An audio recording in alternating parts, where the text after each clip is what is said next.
Stepney's visit to Sir Topham Hatt's railway was coming to an end. "We shall miss you," said Sir Topham Hatt. Then he turned his attention to all the other engines. "My railway is very busy, and I'm pleased with you, but you need help. A diesel is all that's available. Please do your best to avoid any disturbances." "What does that mean?" whispered Duck. "That means this diesel is difficult," snapped James. And he was.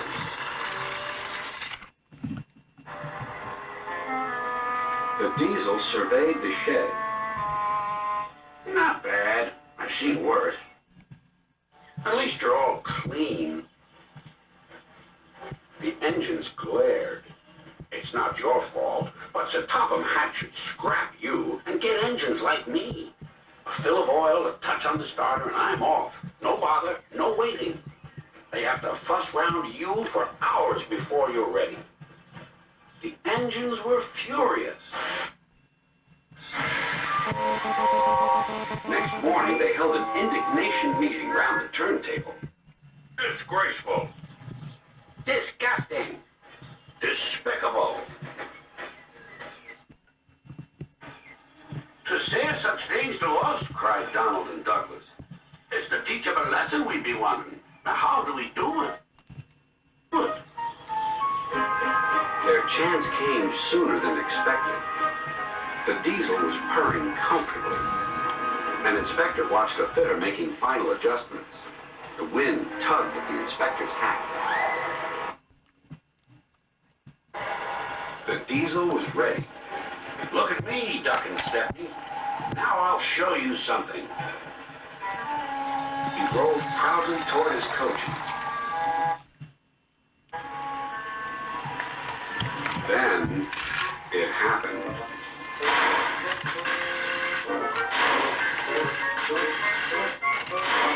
Shaking and spluttering, the diesel stopped. Meanwhile, the inspector was looking for his hat. The diesel seethed with fury as Duck and Stepney pushed him back to the shed. "My hat!" exclaimed the inspector. "You sucked it through your air intake." "Bother your hat. The heavy train's due out. You'll have to take it, Duck. Stepney will..." The engines were soon ready. "Gordon will take over from halfway, so get the train to there. Good luck." "Don't worry," smiled Stepney. "We'll get there, and be early, too." The cavalcade moved carefully over the rails and out to the open line. "Now for a sprint," puffed Stepney. "I'm ready when you are," replied Duck.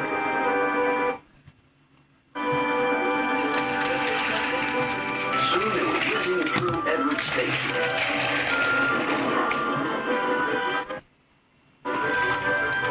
And next they charged at Gordon's Hill beyond.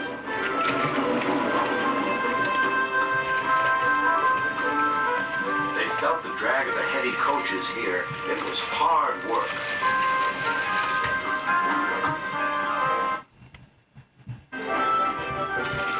At last they were running smoothly along the line toward the big station.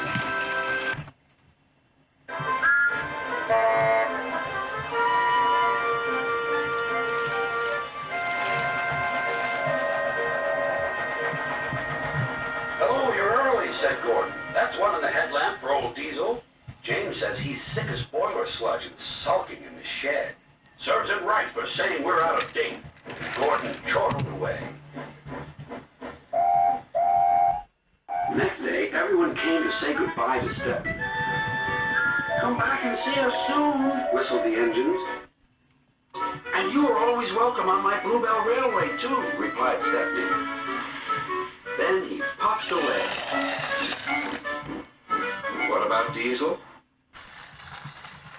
He'd slipped out while no one was looking. But he left two things behind. A rather nasty smell and a battered bowler hat.